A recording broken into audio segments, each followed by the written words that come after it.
কাতারের সাবেক প্রধানমন্ত্রী মধ্যপ্রাচ্যের কিংমেকার হিসেবে খ্যাত Sheikh Hamad bin Jassim Al Thani একটি প্রস্তাব দিয়েছেন, যা অনেকের চোখে বিস্ফোরক, আবার অনেকের কাছে এক অনিবার্য পরিণতি। তিনি বলছেন, মুসলিম বিশ্ব যদি টিকে থাকতে চায় তাহলে আবেগ নয়, দরকার অর্থনৈতিক ও সামরিক শক্তির বাস্তব সমীকরণ। আর সেই সমীকরণের কেন্দ্র হতে যাচ্ছে চারটি মুসলিম দেশ: তুরস্ক, পাকিস্তান, সৌদি আরব ও মিশর। এই চার দেশ নিয়ে একটি বিশেষ সামরিক ও কৌশলগত জোট হওয়ার সম্ভাবনা দেখা দিচ্ছে, যাকে অনেকেই বলছেন মুসলিম ওয়ার্ল্ডস নিও ন্যাটো অথবা বিগ ফোর ফর্মুলা। কিছু প্রশ্ন থাকে, এই প্রস্তাব কি নিছক কূটনৈতিক তৎপরতা, নাকি ভবিষ্যতের এক অনিবার্য বাস্তবতার ইঙ্গিত? চলুন ধাপে ধাপে বোঝার চেষ্টা করি কেন মুসলিম বিশ্ব আজ নতুন জোটের কথা ভাবছে। এই প্রশ্নের উত্তর না বুঝলে বিগ ফোর ফর্মুলাও বোঝা যাবে না। মূলত ইউরোপ ও আমেরিকার মাঝে বাড়তি টেনশন ও পশ্চিমা নিরাপত্তা ছাতার ভাঙনই এই জোট তৈরির চিন্তাকে বিকশিত করেছে। দীর্ঘদিন ধরে মুসলিম বিশ্বের বড় দেশগুলো নিজেদের নিরাপত্তা আমেরিকা ও পশ্চিমাদের হাতে তুলে দিয়েছিল, নিজেদের মাটিতে বিদেশি শক্তিগুলোকে ঘাঁটি করতে দিয়েছে। তবে সেই ঘাঁটিগুলো মূলত বহিঃশক্তিগুলোরই কৌশলগত অর্জন। কিন্তু বাস্তবতা কি বলছে? মধ্যপ্রাচ্যে ইরান ধ্বংস হলো, সিরিয়া ছিন্ন ভিন্ন হলো, আফগানিস্তান ছেড়ে আমেরিকা রাতারাতি চলে গেল এবং গাজায় গণহত্যা চলল। প্রত্যেকটি ঘটনাই এই অঞ্চলের নিরাপত্তার উপর আঘাত এনেছে, মর্যাদাহানি করেছে। ফলে একটি কঠিন উপলব্ধি জন্ম নিয়েছে: পশ্চিমা শক্তি স্থায়ী বন্ধু নয়, তারা কেবল স্বার্থের সঙ্গী। এই উপলব্ধি নতুন চিন্তার জন্ম দিচ্ছে, আর এখান থেকেই আসে বিগ ফোর ধারণা। সুতরাং বলতে হয়, শেখ হামাদ আবেগে নয়, বরং পাওয়ার পলিটিক্সের ক্যালকুলেশন করেই এই চার দেশ বেছে নিয়েছেন এবং প্রস্তাবনা দিয়েছেন। কারণ মুসলিম বিশ্বে এমন কোনো একক দেশ নেই যার হাতে একসাথে সামরিক শক্তি, অর্থ, জনবল ও কৌশলগত অবস্থান আছে। কিন্তু প্রস্তাবিত এই চার দেশ এক হলে সেই ঘাটতিগুলো অনেকাংশেই পূরণ হয়ে যায়। এখন একে একে দেখি। তুরস্ক, প্রযুক্তি ও আধুনিক যুদ্ধের মস্তিষ্ক। তুরস্ক আজকের মুসলিম বিশ্বের সবচেয়ে স্বনির্ভর সামরিক এবং অর্থনৈতিক শক্তি। একসময় তারা পশ্চিমা অস্ত্রের উপর অনেক ক্ষেত্রেই নির্ভরশীল ছিল, কিন্তু আজ তারা নিজেরাই বানাচ্ছে ড্রোন, যুদ্ধজাহাজ, ট্যাঙ্ক, মিসাইল সহ নানান আধুনিক সমরাস্ত্র। বিশেষ করে ড্রোন যুদ্ধ তুরস্ককে বিশ্ব দরবারে ভিন্নভাবে চিনিয়েছে। বর্তমান বিশ্বে যুদ্ধ মানে শুধু সৈন্য নয়, যুদ্ধ মানে প্রযুক্তি, ডেটা, এআই এর সংমিশ্রণ এবং শ্রেষ্ঠত্ব প্রতিষ্ঠা। এই জায়গায় তুরস্ক হবে এই জোটের মূল ব্রেইন।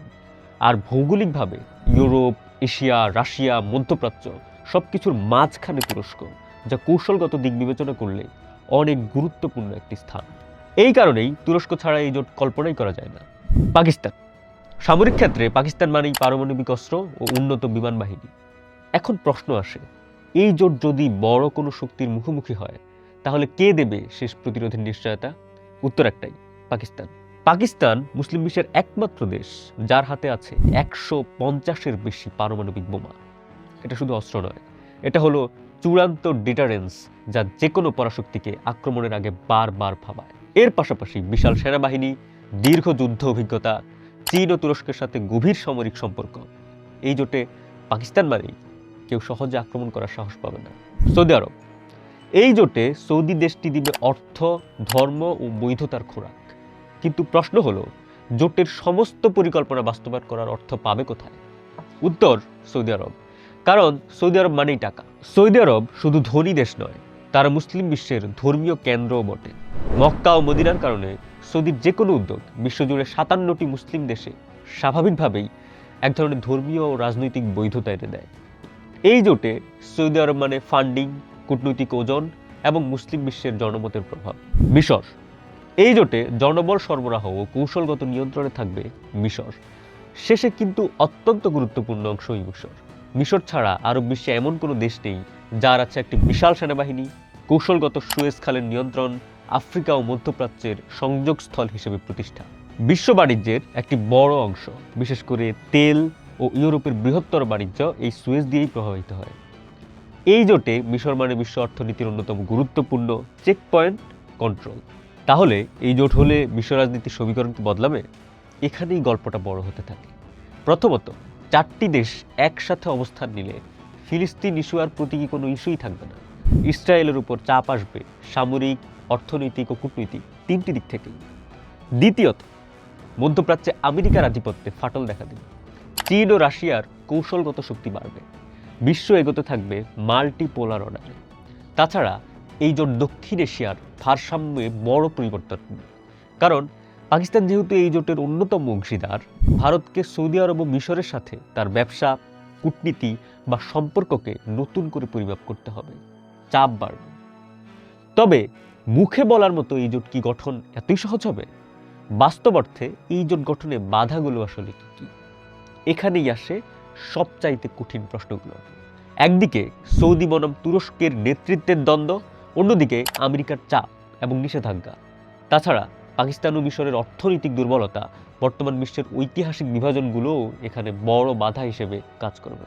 এই বাধাগুলো পেরিয়ে স্বপ্নের মুসলিম ন্যাটো গঠন হবে অনেক বেশি কঠিন, কারণ ইতিহাস কখনো এসব পেরিয়ে জোটবদ্ধ হওয়ার নজির রাখেনি।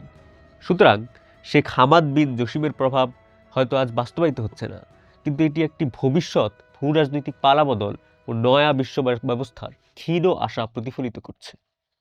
তবে প্রশ্ন রয়েই যায়, মুসলিম বিশ্ব কি এবার আবেগ ছাড়িয়ে বিশ্ব দরবারে শক্তির নতুন সমীকরণে ঐতিহাসিক ঐক্য করতে পারবে? আপনি কি মনে করেন, এই বিগ ফোর কি বাস্তবতা নাকি কেবল কূটনৈতিক কল্পনা? কমেন্টে লিখুন আপনার মতামত। ভিডিওটি ভালো লাগলে লাইক দিন, শেয়ার করুন, আর এমন গভীর ভূ রাজনৈতিক বিশ্লেষণের জন্য এই চ্যানেলটি সাবস্ক্রাইব করে রাখুন।